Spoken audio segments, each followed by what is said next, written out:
Hi there, this is Daniel K. Now. Welcome to Breakthrough Your Art.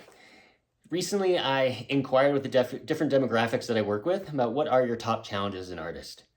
So right now, I'd like to answer these top 5 questions, give you some of my perspective and feedback on what I do and how I deal with these challenges that may be useful for you in your own art practice. First of all, how do I overcome creative blocks? So for me, overcoming creative blocks is all about stepping into routine and stepping into doing things that put me into a space of openness. So if I'm feeling blocked and I'm challenged on like how to get going with my next artwork, I have a few different strategies. One, sometimes I just like grab pieces of paper and I just scribble, or I write a lot of words down that are coming to my mind and combine everything together. Other times, every morning I wake up, I have a meditation yoga practice. It's always really important for me to get settled, to get started in the morning. Taking a walk into nature really helps me get over creative blocks. The strategies are going to be self-determined by you. Your unique method for overcoming artist block is going to help you at times when you have a white canvas, when you have a complex project and it feels like you're not really sure where you're going to go and you're wondering what to do next. You can scribble, you can write, you can draw, do a drawing of your painting. Do what it takes in order to start to free yourself up without judgment. And that's the whole point, is to allow yourself to get some breathing room, to allow yourself to start moving forward. The second question is, what should I do when I feel like my art isn't good enough? And that's a really interesting question. If you feel like your art isn't good enough, you should also question yourself of like, what do you need to feel like you are good enough in your own life? There are hundreds and thousands of artists out there around the world, millions and millions actually, and only a very small percentage have that successful celebrity, making a ton of money lifestyle. But we've all got this art within us. Some are able to get it out better than others. Some find that they need to do it every day. If you feel like your art's not good enough, look at what is the art that really inspires you. The art in museums, the art in galleries, graffiti art, work that you've made in the past, and identify what those characteristics are. Also look at your own life. What is it in your own life that makes you feel like you're good enough? What are the wins that you've had, that you've been successful in your life, where your identity as an artist has allowed you to step forward into life and really grab life by its horns and have successes? Look at what those are, and you'll see a relationship between your self-identity and the artwork that you make can help you to get out of a slump of artist block or feeling that your art is just not good enough. The most important thing is consistency, just showing up, working over and over again, putting in the reps, like going to the gym. You know, they say like to get your black belt, it's going to take 1,000 hours. So it's the same thing and even in that process, you can get stuck and feel like you're not good enough because there's always someone higher up than you. And that's the truth about art world. There's always someone who's done something you haven't done before. But the fact is you are unique to yourself, and that's where you can step into being who you want to be as your best, to get your best artwork out there so you can feel the best quality about your own life and about the work that you're producing. All right, next question is, how do I stay motivated when I'm not selling any work?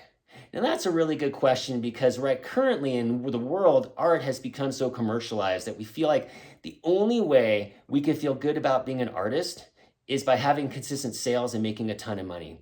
And I'll tell you, when I have had consistent sales, it feels wonderful. It does feel really good, but it should never inhibit your ability to make your work, to not feel like you're good enough and you don't feel motivated because, things aren't moving. Most important thing is to keep movement going.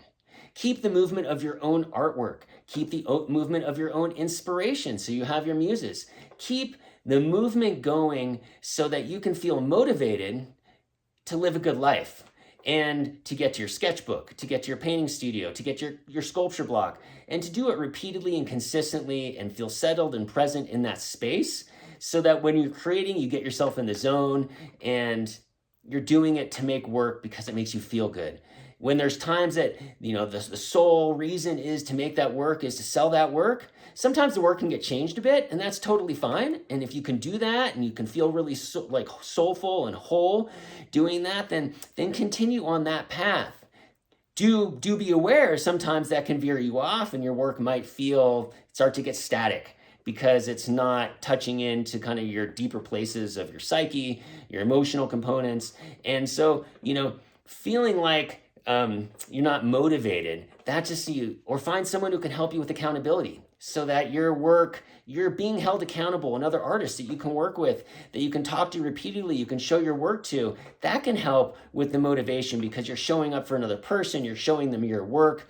So there's lots of ways to keep you motivated if you're not selling your work. And the most important thing is to show up every day, as often as possible, creating your work, painting, drawing, sculpting, whatever it takes, getting yourself into those rituals. So where you are getting exercise, you are getting outside, you're getting inspired by other artwork, and you're keeping that motivation going. So you're opening possibilities and you're bringing possibilities to you. That's what's most important, so that you can attract those kind of possibilities in your life and then keep making work that feels authentic, powerful, beautiful, strong. Okay, these questions are really good. Next question is, how can I improve my technique without formal training? Some artists go through massive amounts of formal training. Their bachelor's in fine arts, their master's in fine art. They'll work with professors and collectives and so forth. And some artists are just self-trained. And the most important thing, just like being motivated, is to continue practicing. The more that you work on one style of work, let's say like the series behind me, was a series of work that I did where I did some sketches in the round on top of a mountain in the Weminuche Mountains in Colorado, and it was fantastic, and it turned it into this 8-pick of like all the pieces are interconnected. And it was what I needed to do was just to keep doing it, So improving your technique is about just keeping going.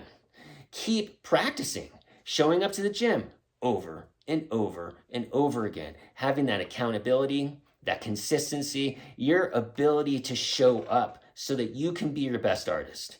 It's so important because your technique is only going to improve. If you go to a figure drawing class and you go once and you're like, oh, that was really hard, it's going to be much different if you consistently go every Thursday night to that figure drawing class and you've gone 100 times. Your technique is going to improve because you're allowing yourself to stay open and stay fresh and giving yourself the opportunity to learn from your mistakes, to learn from others, to network, to research, to read, to look at what other works of artists, what other artworks of artists that other artists have done that make you feel inspired. Look at their technique, look at their skill, look at what they've done.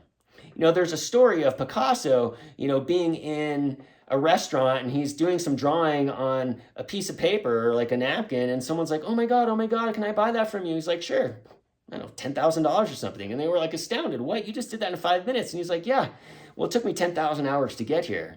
So you need to put in that time. I'm constantly learning. I'm constantly helping others learn through my coaching and through my teaching.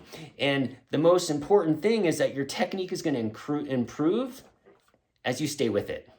The more you do, the more your technique will improve. I taught a class last night and I had a student who for the first time decided I'm going to paint some fruit. He normally does lots of really colorful portraits, colorful buildingscapes. And he thought that doing a still life of some bananas and an apple would be really easy. But he found that, wow, this is really, really difficult. But I'm also I took a first step forward into something totally new and something totally different, and I'm only going to get better. So my guess is he's going to continue integrating what he can learn from each style that he works with, even if he's moving between styles, as they're all going to build on each other. Composition, color, value, tonality, and so forth.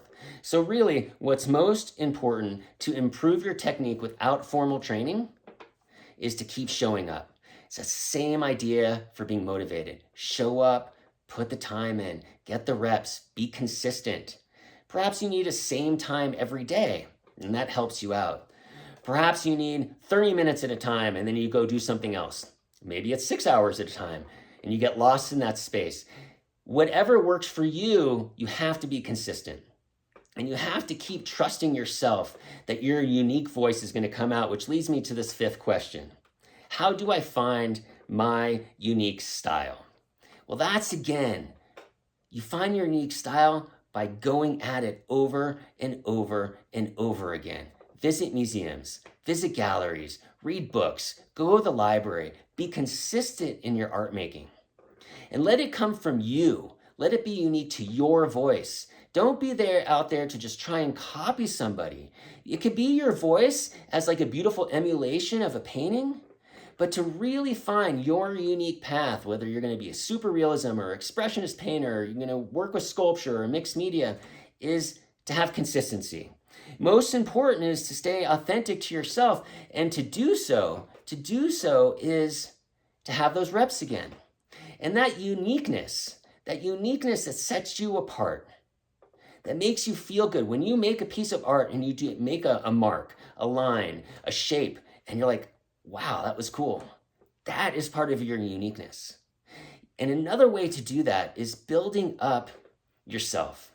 Journaling, for example, writing a brag book where every day you're writing down wins and things that you've been successful with, ways that you have improved yourself, that you've had courage, that you've stood up, that you got your work into a gallery, or you did your first rafting trip, whatever it is to make you feel good. So then when you come to your artwork, you can look at your artwork from a perspective of a blank slate. And when you have that perspective of a blank slate, it's like, I'm going to continually grow, and the marks and the way that I decide to do it, of how it feels within myself, is just what's going to sing true. And you know when you're making that work in that unique style. You know because you can feel it. You know because it's like it speaks to you. You're having a conversation with your artwork, and you're doing work that comes out of you in a way that makes you feel powerful, makes you feel complete. And it takes time to get there. Often artists will jump from doing one thing to another, and it's totally fine to do different modalities. But then one style will be super tight, one style will be very expressive, one style will be, all about a specific monochromatic color or so forth. And they're jumping around instead of building a thread that goes between each style. And that's just my perspective. This is my perspective with my own art. And for me, when I'm painting, when I'm drawing, expressive artwork is what's key to me. It makes me feel good and loose and gestural, and to go back and pull things together, see what's working and what's not working, and to keep plowing forward. And so where my successes have been is to stay with it, is to keep making artwork, and to work with others in person and online. And that's where you get that accountability. That's where you get that consistency. It's where you get that oversight. And so that's why I offer one-on-one coaching. It's a good example of how you can find your uniqueness, how you can stay motivated, how you can get over artist block. Well, you work with somebody, and that mentor, that person can allow you to step in to your artistic potential, your artistic greatness, by just being you and just showing up and doing the work over and over, getting other eyes on it, talking about your ideation, looking at what are your goals and your passions and your vision, tying it all together, and being accountable that you're doing it and you're showing up and you're making the work.